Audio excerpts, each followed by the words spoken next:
Hello, everyone. Today with us, we have Brock Waterman, who retired at the age of 42. He's also the founder of the site Fire Travel Family, and I'm excited to talk to him about his journey today. Brock, how are you doing? Doing great. Thanks for having me on the Well Kept Wallet podcast, Deacon. Yeah, thanks for being on. So, what made you decide that you wanted to retire early? So it was a decision along with my wife. Just going back a little bit in my history, I've actually kind of did a mid-20s retirement thing.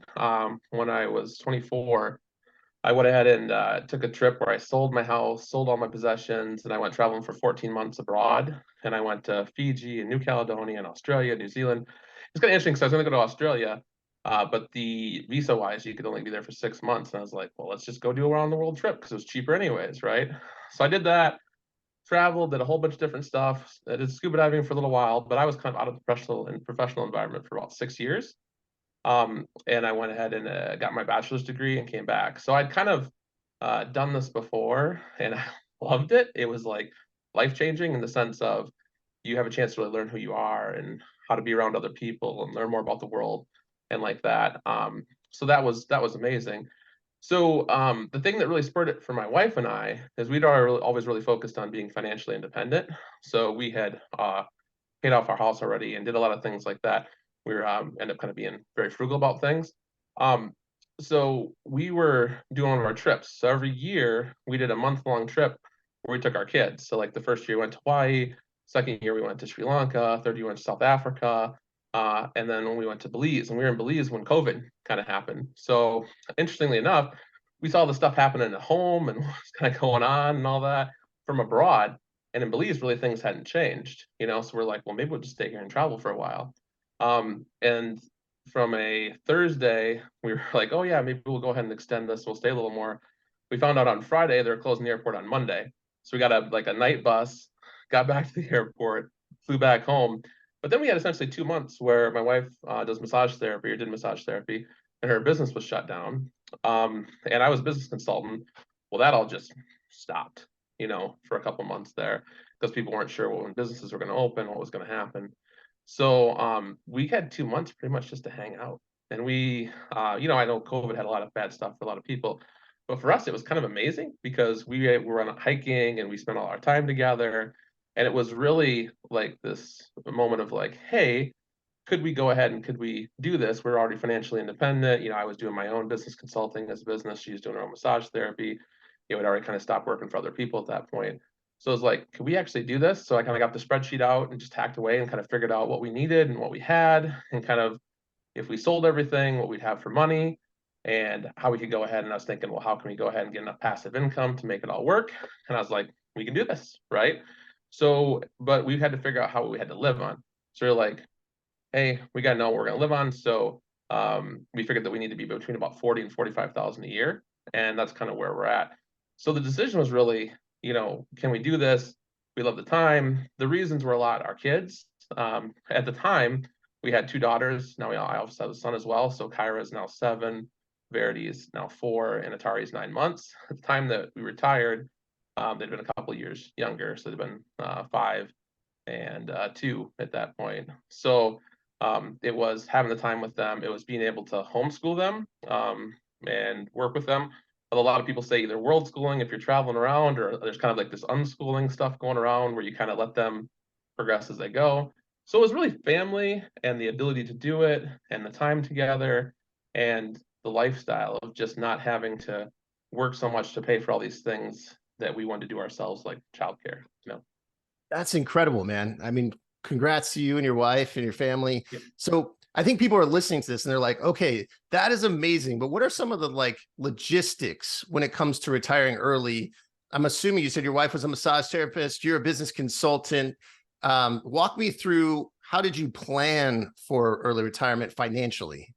Okay, that's a good question. So originally, we never shot for retiring. We never really thought about retiring early until COVID happened, and we kind of just do things ourselves. So even until after we kind of told the people we were retiring, I had never even heard of FIRE, which is Financial Independence Retire Early, or I know that anybody else doing it. We kind of just thought we were ourselves doing this thing, and we didn't know other people were kind of doing that. So we kind of figured everything out as we went for it. logistics of it a lot was we have all this stuff. The average household, I think, has something around 300,000 possessions in their house, which is crazy when you think about it. So the first thing we did is we did a garage sale kind of in the fall of that had been 2020. And we were like, hey, what's the 20% of the stuff that we're never going to use in this house? Like, what's the stuff we can get rid of? I did also sell like my sports cards because I had sports cards when I was a kid. So the first day of the garage sale, I had a guy come by and he bought them all for $1,000. And I was a little bit sad, but I was also super happy to get rid of like 3 totes worth of cards, you know? So we sold stuff at first that we didn't think we were going to want. Well, by the time the spring came around, we did a whole bunch more garage sales. And this time we had to figure out like, what are we going to get rid of that we don't think we're going to use again? Overall, we ended up selling about 75% of our possessions. We also sold both of our vehicles. We had bought the vehicles new when we had it, which wasn't necessarily typically how we do things. We usually bought used vehicles, but looking at the SUVs we were buying, when you looked at what the price was, we put things in spreadsheets typically, so we can talk about that a little more later if you want. But like we kind of made the decision that hey, we had this, and the used car values had went up. So we've been looking the fall before, kind of planning how much money we're going to have, and the used car values went up, which was weird because again, this was in that 2021 time frame where people couldn't get things and COVID was kind of messing up supply chains and all that. So we went ahead and sold the vehicle I had early, and we did that by buying a really cheap van that we found for $2,000. So we were able to go ahead and get that vehicle gone because it went up $3,000+ in the fall. We're like, hey, we need to, see this. And we sold the house as well. So we had to go ahead and get that all posted. So I want the houses are selling pretty quickly. And I'm a fairly detailed person. I thought, well, I think I can sell this house myself. So we went ahead and posted it ourselves. We went ahead and put it on Zillow. We put it on Facebook. We had some flack from people because of how much the price of the house was, because from where we bought it, how much it went up. But they also weren't considering the fact that we'd finished the basement and just the prices were just going crazy. And then we also bought a $10 sign and put it out front. And of course, life's funny. The $10 sign is what the people who bought it end up seeing, right? So, and those people really wanted the house, and they actually paid us more than what we even had on the house for it. And we sold the house for 327,000. Well, think of the realtor fee at 6% that we saved for that. That's $20+ I need to do the math on it, but it's tens of thousands of dollars. So we had to get all that stuff done. We also had to get things scanned. This is one of the things most people wouldn't think about, but we had 2 businesses and you have to keep 7 years of tax returns when you have a business. And we had a whole shelf full of tax documents from the businesses and papers that we had and things my wife had to keep from clients and all that. So we literally spent months scanning everything in. So we were completely digital and getting everything moved so that we weren't getting any paper, documents anymore. So everybody who's already digital, hey, you have a step up on that already, but we went fully digital to like that. We went through with the kids different times and had them do toy drafts and stuffed animal drafts and book drafts and like let them pick what they wanted to keep. And then we sold the rest, and we end up doing that kind of multiple times, give them multiple chances to pick kind of what they wanted just to get things down. And we still have too many toys and too many stuffed animals, but we've taken it down a lot now. I think we need to do one more sale maybe in the spring again here. So it's just the logistics of trying to figure out how do you actually get rid of the stuff is one of the biggest things. And the logistics of like the financial part of it, that's more investing. And honestly, the market was, I'm a finance guy as well. I have a business finance degree. So seeing where the market was, it was going up, up, up, up, up. And it was one of these points where for me, I'd been through 2001 with the dot-com crash. I'd been through the financial crisis in 08. You don't invest in markets when they're going up. So we actually sold the stuff and kind of just waited until last year to start investing in June when the markets kind of came back to reality a little bit. We've kind of investing over time. So the money part of it, we were like, hey, the money that we get from this stuff, we're not going to invest right away.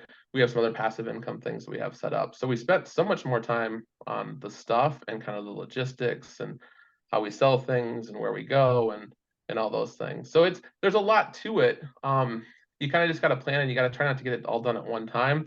Although I had a friend that did a similar thing. And he just basically said, I don't care how much money I get for my stuff. I just basically want to get rid of it. So he's just taking a few dollars for it. Where for us, we had over $15,000 we garage sales in between 2020 and 2021, because some of the things like the TVs that we sold, people couldn't get TVs at that point. So some of those I got pretty close to what I paid for them, which is weird. Normally that doesn't happen. Oh, So for it's, sure. it's interesting trying to figure all that out and go through it. It just takes time. Yeah, one thing that comes up for me when you're talking about the process is your family. Like, I know my kids love their stuff, right? And my wife has particular things that, I'm sure that should be hard for her to part with. So, how was your family in this process as far as getting on board and selling stuff and, the whole early retirement process? So my wife is with I mean, it's a couple's decision. This definitely wasn't a decision I made or she made. It was a decision that we made together. Um, I'll take the wife first, and I'll come back to the kids. So Sure. for her and I, we always go through and we talk about our goals and what we want as a family, and what we want in a lifestyle, and how we are financially. And we tend not to. I mean, we still had way too much stuff, but we tend not to buy as much as maybe some other people do. Um, uh, so we didn't necessarily have a lot that we were just like we really wanted to hold on to. Um, Even like the vehicles, it was a little bit. It's hard to sell. We had a new Traverse she did, and I had a new Equinox. Well, we ended up going and we buying a 2007 minivan that's got rust on the side for $2,000. That's a change, right? For But sure. we were committed to it, and actually, what's funny about it is it's got a little mini TV, one of those fold down TVs in it. The kids just love that, and we didn't have them in the other one, so they like that better, honestly. And the minivan can actually hold more stuff, and you can still go the seats. And actually, there's some functionality to the minivan that's better. So as an example, like we're kind of bummed when we sold our cars, but then you end up getting the minivan that kind of works better for you anyways. So sometimes it's like, oh, you think it's going to be bad. Um, I don't know that there was too much that we sold that we had this like personal connection to. We do have like a tote of keepsakes that we keep each. Um, and then we have one tote that has like our school things from when we went to, high school and, university and like Sure. that we keep from things. But I mean, for the most part, I think we had to move all the stuff to have our basement redone, and then we had to move it all back again, and then we had to move it to garage. And every time you go through your stuff, you decide that you want a little less stuff. So it makes it a little easier. Um, so for her, I think it was really easy. And for me, it's been pretty easy. The sports car is probably the hardest one, but I got that out of the way right away. So I was like, well, if I sold this thing I had this connection to, kind of all aboard, let's go, let's get this stuff done. Um, from the kids, we've traveled with them, we've had them sell things before, we've worked with them where we give them a little bit of money to get something at a garage sale. We've donated some different things, so we already kind of did some of that with them. And then the other part of it is we, having done the month-long trips with them all the way along, they really love that.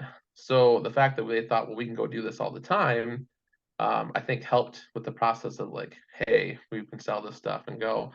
Kyra would have been, I guess, 5 when we were going through a lot of it. So it was maybe a little bit harder for her. But, there's a point where the 5-year-old's not quite as worried about the things. And then, Verity being 2, she mostly didn't really, think about it or necessarily understand all the stuff. But she did good picking the stuff. We also involved them in the garage sales. So they'd sit out there with us. They'd see the stuff sold. And then I think there's certain points where if there's things they wanted, we would sometimes use some of that money to buy something else that they wanted too. So there's a few things that were harder. Like we had this like 4-wheel drive little Jeep thing that we got for Kyra. And honestly, we found it on the side of the road for nothing. And it wasn't something we are gonna store. So we sold it, but when she found out we sold it for like $150, she's like, well, hey, like she understands the amounts, and she was really excited about that. So it's like, oh, we try to give them most of the money from when we sell the toys and like that for, so they have that. But typically we're not buying a lot. So I think they were on board because they kind of knew what the vision was, and we talked to them, and we just kind of you almost have to, you can't talk to them once and expect it to go through. You kind of got to talk to them over and over and kind of work with them as you go. So I think for the most part they did pretty good. There's a few times they probably like there's a few things too. Oh, we did actually let them when we got the garage sale set up, we let them go through and shop the garage sale first. So they'd get to pick 1 or 2 things off that they decided, hey, they wanted. So then they in each garage sale, we'd let them do that. So then it's kind of like we went all through all this stuff, but you get one more chance at kind of like, what do you want off the garage sale? And I think that helps too. Oh, I love that. That's so practical right there. Cause I think that's one of the things that's hard for people to let go. And it's like one thing where you're like, oh, I get that back, right? Like they had that sadness, but now they get it back, right? So Hmm. I saw that you guys love to travel. You talked about going to Sri Lanka, all these different places. Where would you say the coolest place is that you've been? So it's interesting. A lot of the places is like the people you meet in the places sometimes it has a lot to do with it. For me, so when I went on my first 14-month trip when I was 24, it was the first time I'd really traveled outside of the US. I'd been outside for like a day trip to like Canada and Mexico, I think, like cross the border kind of things for 1 days. I was young enough, I don't really consider those traveling. So I went to Fiji and it was just this whole different environment. You're going from being a computer programmer at a business where you got all these deadlines and everything. And then you go to Fiji time and you're just like, there's no real schedules. And people say, hey, we'll get to it when we get to it. And, they're like, yeah, we'll do it later. And sometimes later is later that day. Sometimes it's the next day. Like you kind of just got to like chill. And the people there were so nice and like Senga. I always remember that. That's like no worries. And it's just like, you kind of get there. So I love that. I'd always wanted to go to Australia. Australia was really interesting. Probably my favorite place, or the place would want to go back to the most, is probably Thailand. So Thailand is just amazing. It's got great infrastructure. The people are really nice. Prices are really good. The food's amazing. So pad thais and curries and just all kinds of stuff there. Beautiful diving. The scuba diving is really great. I end up my 14-month trip. I end up becoming a dive master and then a scuba diving instructor. So I've dove a lot of places and I just love the diving there. And it's you kind of got the beach, and you got kind of more not really as big of mountains, but you have mountains in the north, and you have great waterfalls. I probably should say more hills in the north and like that, but like great waterfalls. This one park I went to has three of the most beautiful waterfalls I've ever seen anywhere, all in one park, Doi and Tanon. And it's just like so I love Thailand. But everywhere we've traveled, we've had lots of cool experiences. Like for our kids' trip, I think my daughter's favorite one was going to Sri Lanka because we got to release 3-day-old baby sea turtles so into the ocean, and we got a video of her doing it when she was 2, and we've watched it, and she talks about it. She's like, "That's something we want to do again." It's like, yes, we definitely want to try to get to the point where we could do that again. You know, they also really liked when we were in Mexico. They like going into the water and doing things like they both snorkel. The 7-year-old and the 4-year-old. Obviously, the 9-month-old hasn't yet, but the 7-month-old and the or 7-year-old and the a 4-year-old, they both snorkel. So they like being on the beach and they like seeing the animals and all that. We found this place called Crab Beach in Mexico at Playa del Carmen that they really really loved. So it you kind of get all these different things, but I mean, so many cool places, and the people have been amazing. Like people in Sri Lanka, especially, were so amazing to us, the kids. Like you get on, we did local transport because we've got a little more with the 5 of us, where we're doing a little bit more expensive travel. But we kind of traveled with Kyra, like we traveled with us, like kind of like backpackers more. So we took like local buses, which take a long time to get there, and they're kind of warm. There's no AC and all that, but you also get to meet people. And every time we got on a local bus in Sri Lanka, people stood up for us so we could sit down. Whoever's holding the baby. And it's just like, and the one time they didn't, the bus driver looked back and like flicked his fingers, and then somebody stood up, and it's like, okay, somebody wasn't doing their social. I don't know how they know who it is and everything, but it's super cool. Like the different places, and we've had people be so nice to us when we've traveled as well. That's incredible. Yeah, because I think a lot of people that are probably watching or listening to this, they're thinking like, man, what is it like to retire early and to travel with your family and things like that? One of the things that I'm interested in personally is like how has inflation impacted you and your plans? Yeah, so inflation's huge, especially in the US. So we were back. So travel internationally, basically the flights is the biggest thing that's kind of got us a little bit there. Excuse me.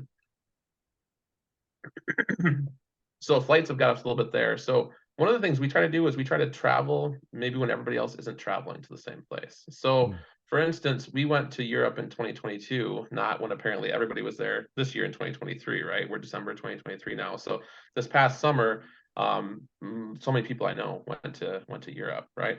We went in 2022, so we were a little bit off schedule, and we went when the euro was actually pretty close to parity with the dollar, which helped us out a ton. The pound was even a lot lower and like that. And we kind of consciously made that decision because Europe's great, but I haven't traveled there a ton because of how expensive it is. But with the currency being there, it offset the inflation that we had. So we went ahead and we made some different choices there to go travel, and we spent 3 months there. And that was really cool. And we even spent a lot of time in Portugal, which is a little bit cheaper and like that too. Um, the bigger thing has been when we've been back home. We just don't eat meals out pretty much anymore, honestly. Like it's just so expensive. Most places that we eat have doubled, for where things are at. So, and we typically, our plan when we did this was to be traveling for 6 months, 3 to 6 months at a time, and then be home for a couple weeks. That's not kind of how it's worked out. We've kind of ended up having to do things differently because of some medical issues and stuff like that. And then just logistically of how you travel and the kids wanting to kind of be home to see some family and like that. So it's been different. The biggest difference was we ended up having our baby Atari, and he's 9 months old now. Well, for the first 6 months, we pretty much were around home, even though we don't have a house. We stayed with family and like that, different places. And we just that's where that was the hardest from a financial standpoint because we really had to watch costs and really watch like where we purchased everything and how that works. So like groceries and eating out and buying things. But for us, we've always bought pretty much everything we have secondhand that's more expensive items. Um, so we kind of keep costs down there too. But inflation has definitely I did not have it planned out for inflation from a standpoint. And when you're trying to live on 40 to $45,000 a year, it makes it harder. Last year we were able to do about 42,500 is where we were at. So we were right in the middle of our range, which is good. This year we would be lower, but we also bought an RV this year. So that, if you take the RV out, we're doing pretty well. If you add the RV in, then we're way over. Sure, sure.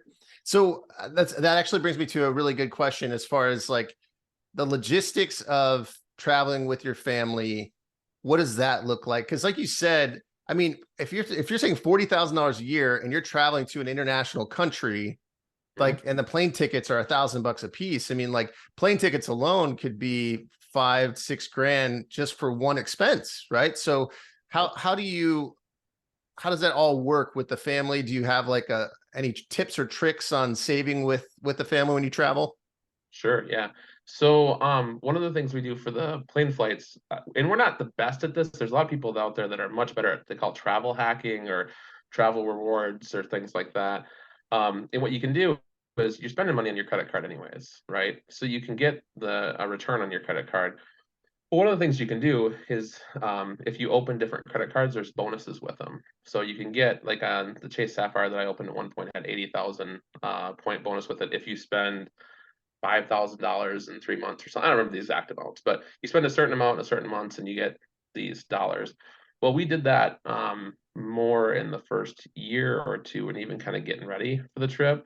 And then we had some of those points, so we were able to offset some of the flights with those. And that helped a lot because, yeah, flights are expensive.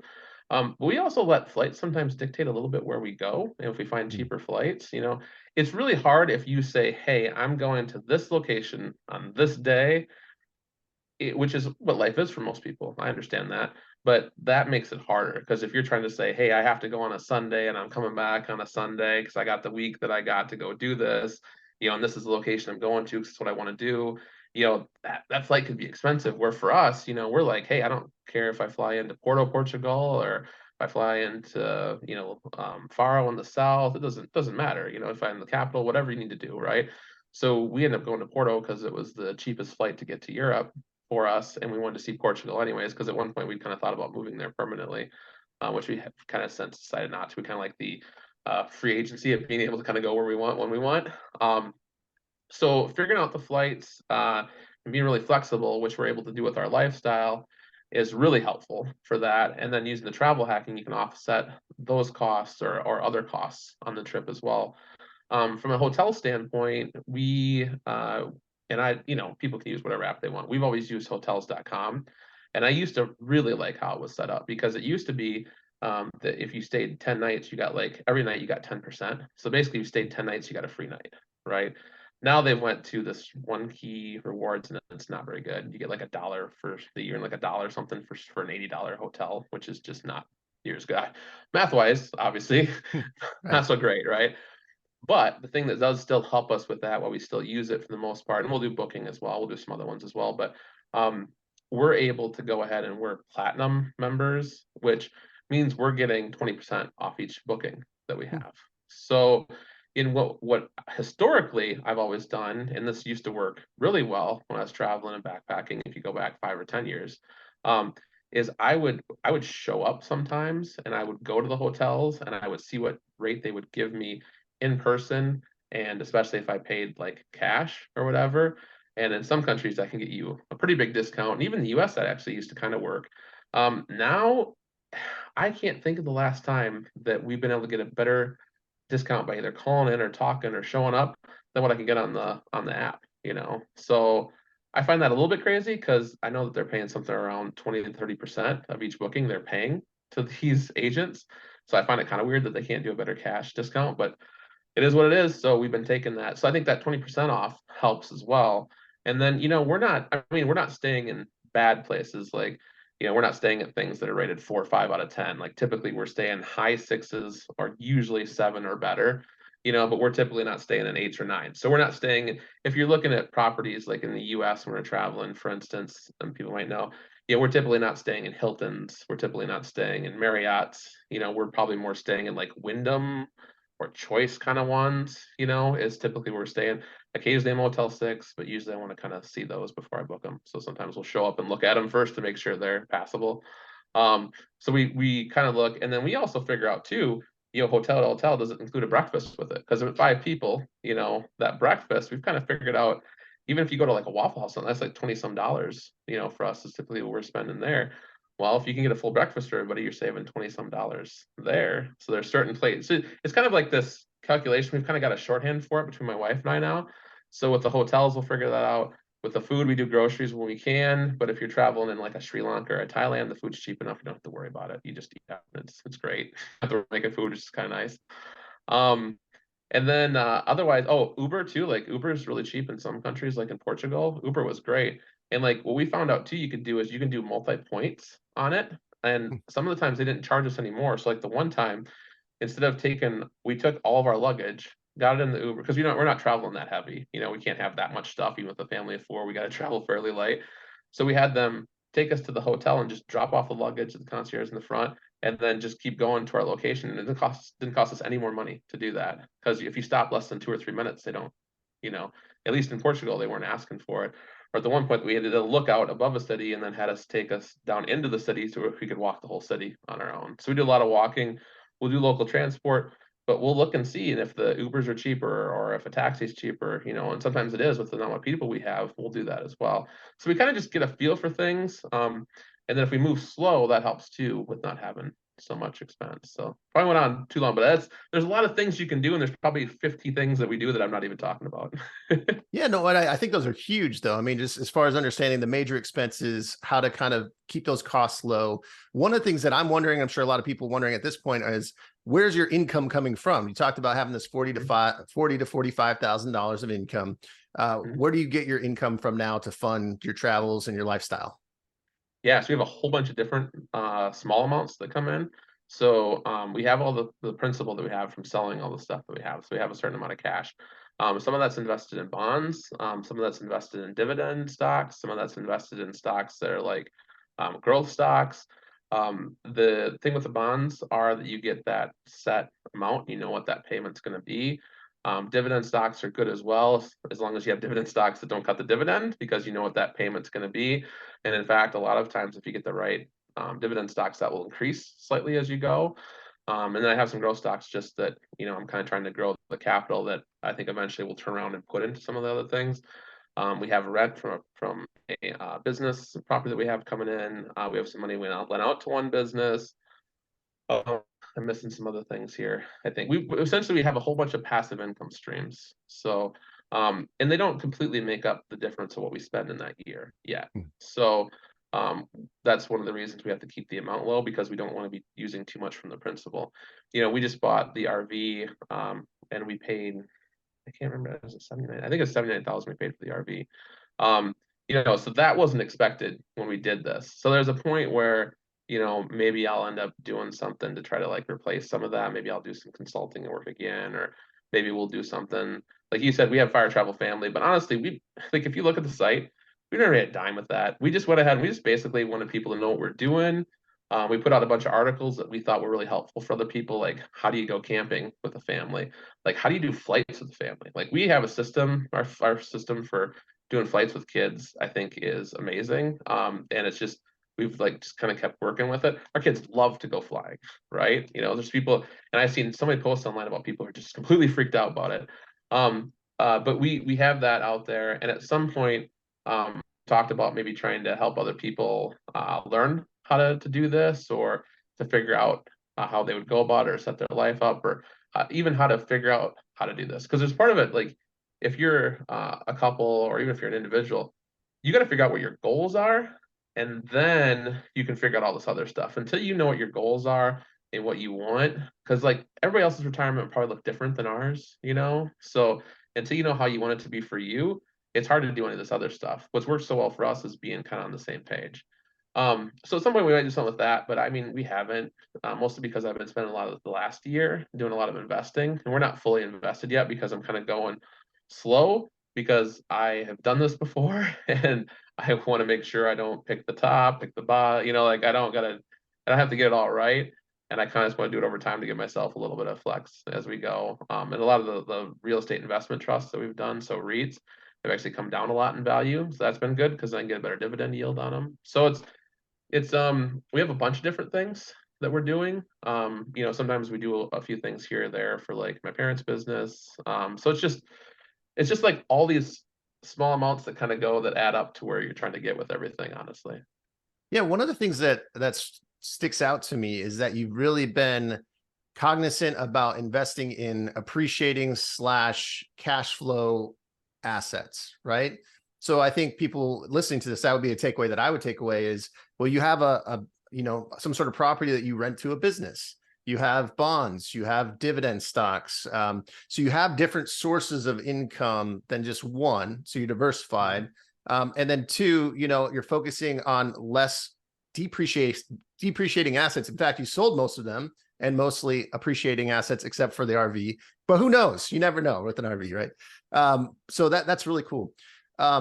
We're getting kind of towards the end here, so I have two kind of main questions, and then we'll wrap up. So Sure. one is, have you faced any difficulties in this process that kind of might have come up in trying to retire early and get where you're at today? Yeah, so from a financial sense, no, we've been really good. From a family sense of ourselves, we've been pretty good. It has been a bit harder for the people around us. So like that's been something we've kind of had to work through. Whether it be family, friends have been great. There's been some family things we've kind of had to work through. So that's been a challenge. Also, we spent 3 months that we went tent camping. We spent 3 months that we traveled to Mexico. We had a death in the middle of that for my aunt that we had to come back for. We took my parents on a 3 week to Colorado, which was last. They kind of said their last trip. So I was really happy we were able to take them on it. And then now we brought the RV. So we've done a bunch of different things. So we're kind of testing, I feel like, what that lifestyle is. I think we've kind of settled on the RV is kind of the thing that's going to be the next few years. Um, but it's you're kind of always planning with this ahead. You don't have that stability of that you're coming back to this house or you're coming back to you have this thing. So that kind of transientness of it, I guess, is something that we kind of work through. And then also the homeschooling of the kids is probably one of the things that's hardest to kind of make that go. Like we've been really ahead at certain points. Like for instance, I taught my wife does a lot of the homeschooling, but I worked with my daughter to teach her how to read the first couple months when she was in kindergarten, theoretically. So she was reading already then because we were really far ahead with her. Her math's been really good. We've done that ahead. Other things, it's been harder to get her to want to do. So it's kind of like trying to figure out all that, I'd say, is some of the harder parts. For sure, for sure. So for people that are listening or watching and they're like, "Hey, I would love to retire early, maybe even by 42." Like what practical tips do you say, "Hey, this is what you should focus on now if you want to make that happen?" So you got to set your goals. So you got to know absolutely definitively, and I'm not just talking about, oh, we kind of want to do this. What are you actually striving for? And know where you want to spend your money. So for instance, for us, we've always spent a little more money on food because we want to eat healthy.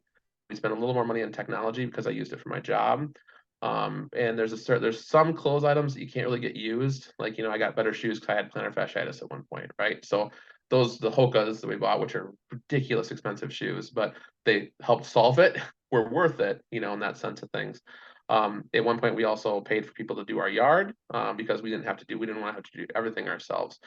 So, and we thought the time was more valuable than the money that we paid out for it. So it's really knowing exactly what your goals are, and assuming that people are couples as a couple or as an individual, and then thinking about how your spending actually takes you towards those goals. Most people spend on things they don't actually really care about, right? So you got to figure out what those things are. And if you can eliminate those things that aren't making you happier anyways, which is typically a lot of stuff, then you can go ahead and you can really make this work. But you got to be very thought out about it. Like we use spreadsheets for most of our decisions because we're trying to take as much emotion out of it as we can for the decision for the bigger decisions that we're making. So it's really thinking, what are my goals, and then how do these decisions impact that, and then where do I really want to spend money, and where do I absolutely not want to spend money. And if you're going to be successful, the spots where you don't want to spend money probably need to be about 2 to 3 times as much as the areas where you do want to spend money. So if people are like, hey, I really have to have my say, I see like all the time people say, oh, stop buying coffee because it costs so much money. Well, if your coffee is your thing and that's an area you want to spend and it makes you happy, well, then spend money on your coffee. But maybe go do something else that doesn't cost as much money.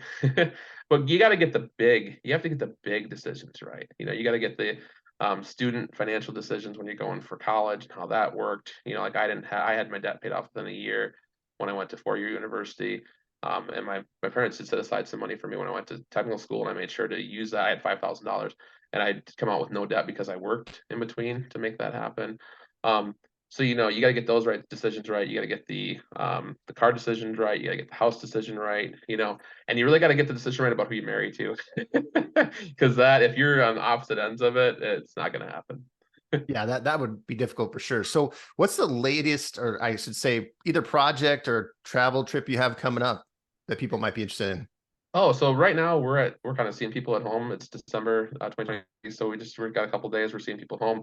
Then we're going to be heading to Florida, I think. So we actually don't have our place booked yet. Interestingly enough, we kind of figure things out as we go. Sometimes we have some friends that we met down there that we might go back and see, or we might go see Southern Georgia. One thing we're going to do though is we're going to spend the next couple months really focusing on schooling with our kids, even maybe to the detriment of actual travel and hiking and all the other stuff. We hike a lot. We go to a lot of state parks, which are also very cheap. It's a very good thing to do. You're outside, you have fun. It kind of checks boxes. You're learning, you're active, you're together as a family, you're seeing animals or seeing landscapes. It's great for conversations. It just checks so many boxes. That's great. So that's one thing we want to do. I don't know where our next international trip is going to be. We're gonna have to figure that out. But we're kind of waiting until Atari gets over a year. So we're kind of through a lot of these appointments, and then he's got a few more immunizations he's going to get, and then he'll be more willing to go. Definitely have to get Kyra back to Kyra and Verity, and hopefully Atari is old enough to go release sea turtles somewhere else again or something, because I've told him I would do that with him again. Very cool. Well, Brock, this has been awesome. If people want to follow your journey, where's the best place for them to do that? Yeah, so Fire Travel Family, if you look for Fire Travel Family, it's pretty much everywhere. You can sign up to our newsletter at firetravelfamily.com.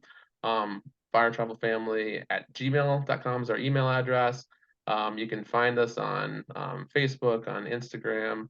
We're on Twitter too, but there's one letter we had to leave out of it for that one. I think the last I in family we had to leave out of it because the name was just slightly too long.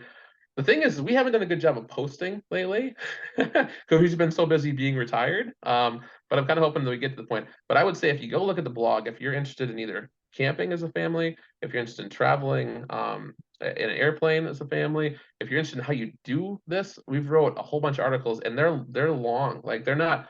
I don't mean to make them long, but they're detailed. We try just to have the key information in them, but by the time you do that, typically they kind of get to be long things. Like we have 10 tips for playing with children. We have like 3 videos on YouTube for us. So we're on YouTube as well, the Fire Travel Family. That is awesome. Well, make sure to check out the Fire Travel Family. Brock, it's been awesome. Thank you so much for being on the show today. Thank you very much, Deacon.